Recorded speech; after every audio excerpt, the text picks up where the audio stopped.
पूज्यपाद स्वामी ज्ञानानंद जी,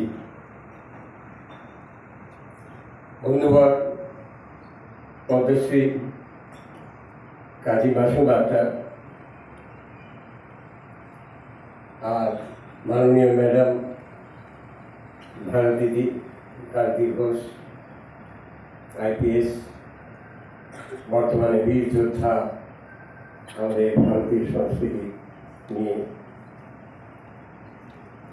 श्रद्धेय साहित्यिक विनायक बंदोपाध्याय महाशय असाधारण संधान दिलें।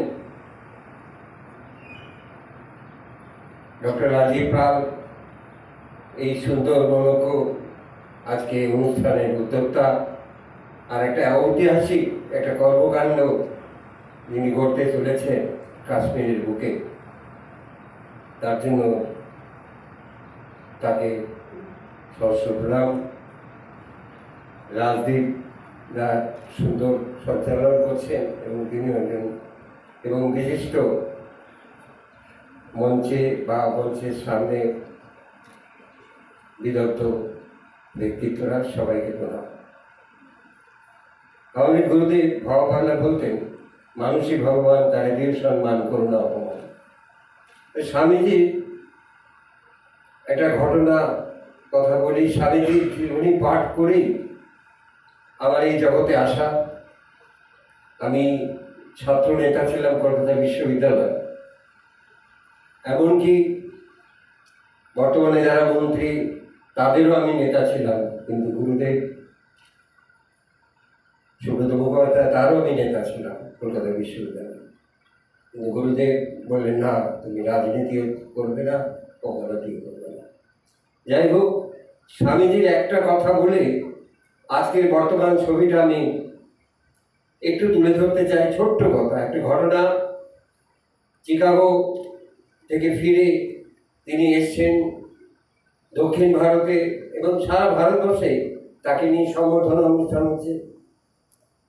দক্ষিণ ভারতে একটা সভায় তাকে নিয়ে পোস্টার করেছে, ব্যানার করেছে, তিনি আসবেন, বিশাল আয়োজন। এক বাল্যবন্ধু তার সঙ্গে দেখা করতে গেছেন, এই কলকাতারই।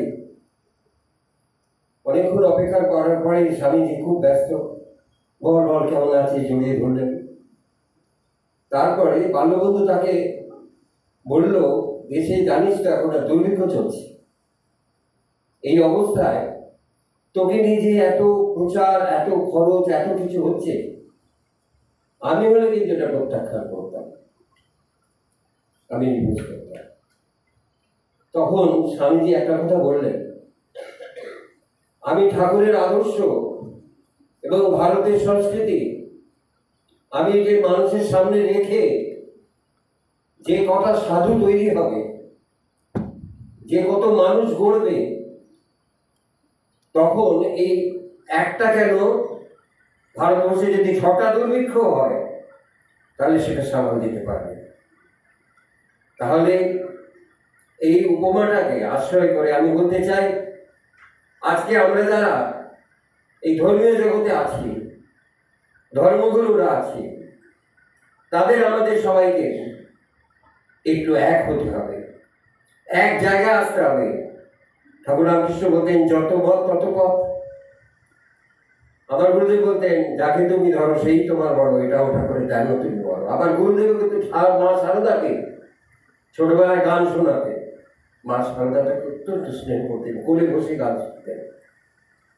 আমি আমার বক্তব্য আর দীর্ঘায়িত করবো না। আমি আজকে দিন এসছে, যেমন শ্রীকৃষ্ণ 100 বার ক্ষমা করেছিলেন, কিন্তু 101 বার ক্ষমা করেননি।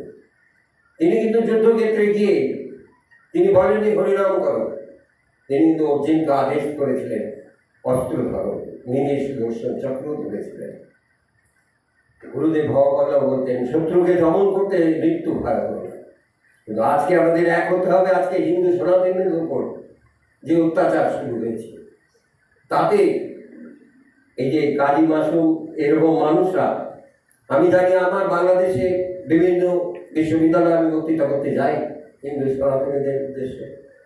আমার অনেক মুসলিম বন্ধুরা আছে, বিদগ্ধ জনেরা আছে, তারা আমাকে সমস্ত জায়গায় নিয়ে যায়, কিন্তু তাদের মধ্যে একটাই, খুব কম মানুষ আছে এরকম বুক চিতিয়ে প্রাণ জীবন সংশয় করে কাজী মাসুমের মতো খুব কম মানুষ আছে যারা সাহস করে যারা ভুল করছে তাদের সচেতন করার চেষ্টা করে। আমাকে এক ধর্মসভায় নিয়ে যাওয়া হয়েছিল, ইসলাম খাতরে মে হ্যায়, সরস্বতী কারণা সরকার মূল তাদের বক্তব্য ছিল এবং সব মৌলবীরাই ছিল। সেখানে আমি বললাম हाँ ठीक है, आप सही बोल रहे हैं, इस्लाम खतरे में है, क्योंकि आज आप लोग गलत देख के भी चुप्पी साध के बैठे रहते हैं। ये चुप्पी साधना ये आपको धर्म को बदनाम कर रही है, सारे दुनिया को बदनाम कर रही है, सारे इस्लाम धर्म को बदनाम कर रही है।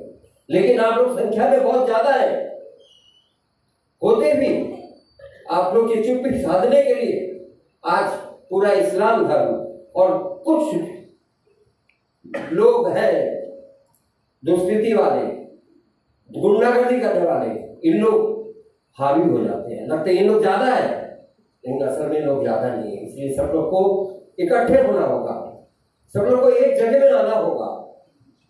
यही मानव धर्म आज के दिन होना चाहिए। इतना ही कह के मेरा वक्तव्य আমার বক্তব্য এখানে সমাপ্ত করছি। আমার যদি কোনো ভুল করতে হয়ে থাকে আমাকে ক্ষমা করবেন।